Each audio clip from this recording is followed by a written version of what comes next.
पूर्वंकरा का मैनेजमेंट जो है वो हमारे साथ जुड़ने वाला है नतीजों पे। और इनफैक्ट नतीजों पे इस कंपनी के सीईओ अभिषेक कपूर जी हमारे साथ जुड़ भी चुके हैं। इस कंपनी के अगर आप नतीजे देखेंगे तो रेवेन्यूज में गिरावट है, एबिटा मार्जिन्स में भी थोड़ी बहुत कमी देखने मिली और कंपनी ने घाटा किया है 20 करोड़ के आसपास का।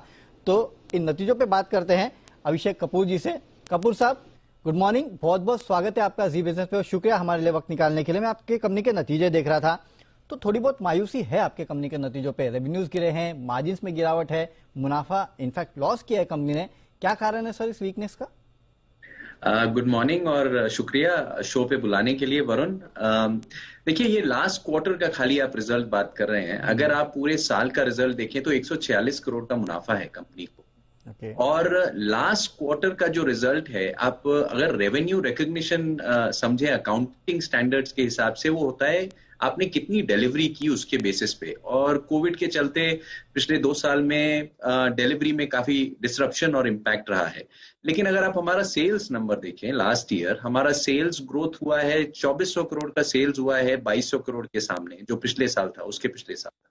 और लास्ट क्वार्टर का जो हमारा सेल था वो प्रीवियस क्वार्टर से 25% ज्यादा हुआ है और पिछले साल के मुताबिक। और ओवरऑल परफॉर्मेंस आप अगर देखें तो cash flow point of view से हमने हाईएस्ट एवर कलेक्शंस किया है, 2200 करोड़ के ऊपर का कलेक्शन किया है।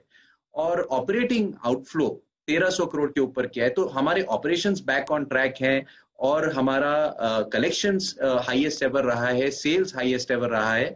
लेकिन रेवेन्यू रिकग्निशन जो है डिलीवरी के बेसिस पे होता है।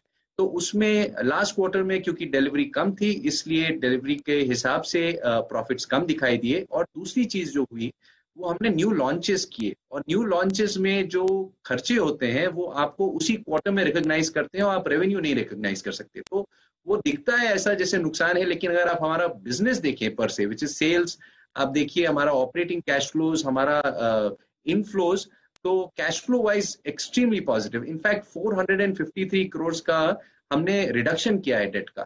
और पिछले साल में आप देखिए हमारा जो इंटरेस्ट कॉस्ट है वो भी 139 बेसिस पॉइंट से कम हुआ है। तो ओवरऑल हम बहुत खुश हैं कंपनी के परफॉर्मेंस से और बहुत ऑप्टिमिस्टिक हैं अगले साल के परफॉर्मेंस को लेकर के। ये आपने कहा कि जो रेवेन्यू रिकग्निशन है डिलीवरी को लेके, उसके चलते कहीं ना कहीं इंपैक्ट देखने मिला। तो अगर मैं सही समझूं तो आने वाले क्वार्टर में शायद इसका इंपैक्ट देखने मिलेगा और फिर आपके जो सेल्स और प्रॉफिट से वो ऊपर जाएंगे, ये आप कहना चाहते हैं? जी बिल्कुल, आप एकदम सही कह रहे हैं। इस साल इनफैक्ट जो अगला साल है, हमारा प्रोजेक्शन है करीब करीब 3000 यूनिट्स की डिलीवरी का। और उसके चलते आपका रेवेन्यू रिकग्निशन ऑब्वियसली ज्यादा होगा। हालांकि जो रियल रिफ्लेक्शन है हमारे सेल्स का, उसका एक्चुअल इम्पैक्ट और सिग्निफिकेंट तरीके से आपको अगले 1 साल, 2 साल और 3 साल में ज्यादा से ज्यादा दिखेगा जैसे जैसे डिलीवरी बढ़ती जाएगी। लेकिन इस वक्त ट्रैक करने के पॉइंट ऑफ व्यू से आपको सेल्स के नंबर देखने चाहिए, ऑपरेटिंग कैश फ्लोज देखने चाहिए, इनफ्लो और आउटफ्लो, और उसके हिसाब से, और न्यू लॉन्चेस का जो पाइपलाइन है वो देखिए। वो आप देखेंगे तो आपको नजर आएगा कि कितना पॉजिटिव हमारा साल रहा है। ओके, सही बात की सर आपने कि ये साल तो आपकी कंपनी के लिए काफी पॉजिटिव रहा है, उसमें कोई डाउट नहीं है। नो डाउट पिछला क्वार्टर जो है, जैसे कि आपने कहा कि रेवेन्यू रिकग्निशन के चलते दिक्कत थी, जो आने वाले साल में देखने मिलेगा।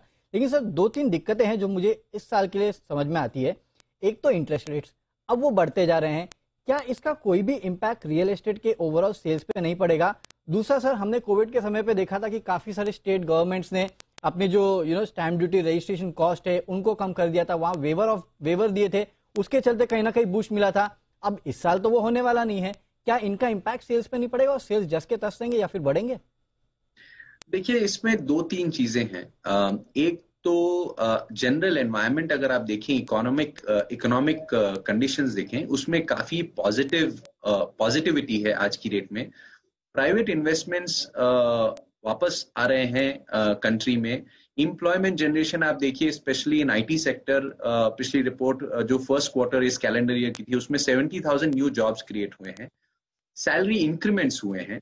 तो ओवरऑल इनकम इंप्रूव होने की वजह से हमें लगता है कि ये इंटरेस्ट का जो मार्जिनल इंक्रीज है, जो कि है और जो फैक्ट है, उसका इम्पैक्ट ज्यादा नहीं रहेगा, बिकॉज अफोर्डेबिलिटी काफी इंप्रूव हुई है। एक दूसरी, आई थिंक जो जनरल डिसीजन मेकिंग का था पोस्ट कोविड कस्टमर्स का कि वो वेट कर रहे थे या डिले कर रहे थे डिसीजन मेकिंग, वो अब काफी हद तक वो परिवर्तित हो गया है, वो माइंडसेट चेंज हो गया है, जिसकी वजह से कांस्टेंट अब्जॉर्प्शन और सेल्स नंबर्स, इनफैक्ट आप लास्ट क्वार्टर का भी, जो लास्ट फाइनेंशियल ईयर की जिसकी हम बात करें, हमारा हाईएस्ट एवर सेल्स रहा है, 850 करोड़ के ऊपर सेल्स रहा है। सो अगर आप हमारा ओवरऑल इंडस्ट्री का सिचुएशन देखें तो सेल्स में जनरली इंप्रूवमेंट है और मुझे लगता है ये ट्रेंड कंटिन्यू रहेगा। इसमें सबसे बड़ा गेन जो रहेगा वो ब्रांडेड डेवलपर्स का रहेगा, क्योंकि कंसोलिडेशन भी काफी सीवियर रहा है, तो बहुत लोग प्रोजेक्ट्स नहीं ला रहे हैं। आज की डेट में आप मार्केट में देखिए, सप्लाई साइड पे कंस्ट्रेंट है, ready to move in inventory पूरी खत्म हो चुकी है। तो अगर आप सप्लाई साइड पे भी देखें तो ऐसा नहीं है कि बहुत लोग कॉम्पीट कर रहे हैं और बहुत सारे प्रोजेक्ट्स आ रहे हैं अक्रॉस द कंट्री। तो लिमिटेड सप्लाई, कंटिन्यूड डिमांड और इंक्रीजिंग इनकम के चलते मुझे लगता है कि ये पॉजिटिव रहेगा और sales will continue to grow रहेगी। और कहीं ना कहीं जो एपेटाइट है वो भी अभी मार्केट में है और लोगों की तरफ से डिमांड आ रही है, तो उसका इंपैक्ट देखने मिला। सर, एक जो चिंता की बात आपकी पूरी इंडस्ट्री के लिए थी और आपकी इंडस्ट्री लगातार इसको हाईलाइट भी कर रही थी, और वो था इनपुट कॉस्ट का लगातार बढ़ना। हाल ही में सरकार ने कदम उठाए हैं जहाँ पे स्टील एक्सपोर्ट पे कहीं ना कहीं नकेल कसी है और काफी तरह के और कदम उठाए हैं ताकि इन्फ्लेशन कम हो, ताकि रॉ मटेरियल के कॉस्ट जो हो वो कम हो। तो इसके चलते कितना इंपैक्ट आपकी इंडस्ट्री पे होगा, आप इस डिसीजन को कैसे देखते हैं और इसका आपके कंपनी के मार्जिन पे कितना इंपैक्ट होगा? जी बिल्कुल, आप एकदम सही कह रहे हैं। लास्ट ईयर तो काफी प्राइस इंक्रीजेस हुए हैं, इनपुट कॉस्ट इंक्रीज हुआ है, जिसके चलते प्राइस इंक्रीज सभी डेवलपर्स ने रियल एस्टेट में भी किया है। जो सेल रेट है वो बढ़ाए गए हैं, लेकिन जो गवर्नमेंट ने पॉजिटिव स्टेप्स लिए हैं पिछले 2 से 3 महीने में स्पेशली, ना सिर्फ इस सेक्टर के लिए बट ओवरऑल इन्फ्लेशन के लिए, मुझे लगता है उससे काफी पॉजिटिव सेंटिमेंट है और इन्फ्लेशन अब थोड़ा सा टेम डाउन होगा। हालांकि अगर इंटरेस्ट रेट थोड़ा सा बढ़ा भी तो कोई खासी फर्क नहीं पड़ेगा। और इनपुट कॉस्ट की वजह से जो मार्जिन में स्क्वीज आया था वो प्राइस इंक्रीजेस से प्रीटी मच आप समझिए कि वो न्यूट्रलाइज हो चुका है, तो हमारे मार्जिन पे कोई खासा इम्पैक्ट नहीं है।